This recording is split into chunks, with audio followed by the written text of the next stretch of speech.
We expect the end days to be like the days of Noah. To what end can Christian politics have an influence? There was another one similar to that as well. I'm just looking down because it was basically, we're expecting things to get worse. Mm-hmm. So why do we fight? Okay. So this is I was actually going to do a segment on this tonight, but it fell on the cutting room floor. It's all right. It'll be resurrected at another event. It's really important that we don't pretend that we have God's mind on things. I don't know when the world will end, and neither do you. There have actually been worse days than there are today. There have been more, we're not being slaughtered in the streets, and that has happened many times. There is a rich heritage of pain and hardship and destruction and horror in human history.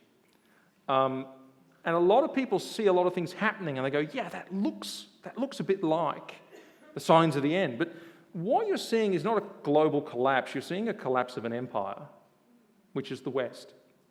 Now, if you read, for example, City of God by St. Augustine, you'll see exactly the same thing happening to Rome in the 3rd, 4th, 5th centuries.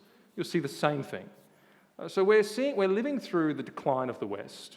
A lot of people can't see that, but as Christians, I think we can see that because we know what objective morality is and what has happened in history when countries depart from it. So that's what we're seeing. It's interesting, people sometimes point to the Olivet Discourse and they say, here's Jesus saying, here are the signs of the end. Two things. Firstly, there's more than one view on that. But secondly, if you accept that that is what he's talking about today, he actually says the end is not yet. The end is not yet. And elsewhere you find that he says, no one knows the day or the hour. Not even the Son, but the Father. Elsewhere he says it is not given to you to know the times or the seasons that the Father has set by his own authority. So what does he tell us? He says, be wise and watch and wait and be busy and be ready. Okay?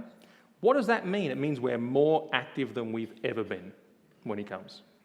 Okay? It is never an excuse to do less. It is only ever a reason to do more. And actually... Yeah.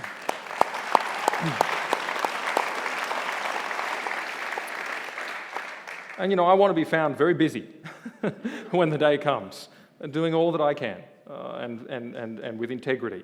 And I think we should all seek that. And it may well be that it's not in this generation. And I wouldn't be surprised because we've been through ups and downs and the world is like that. And we will just see. But I would say also in hard times, the work is more urgent because the cost is more severe. One of the things we're seeing now is churches are actually picking up ex-trans people. People who have mutilated their bodies and undergone surgeries and all this and have regretted it. And man, they are at a low ebb because there's no going back in a sense. In fact, I met one of these young ladies on this tour who came up to thank me for the things we do. I had dinner with some in Perth, again, who said, don't stop, keep going, because there's people like us out there. And you find the ruination that comes on people by toxic ideals, and the cost is greater. So don't slow down.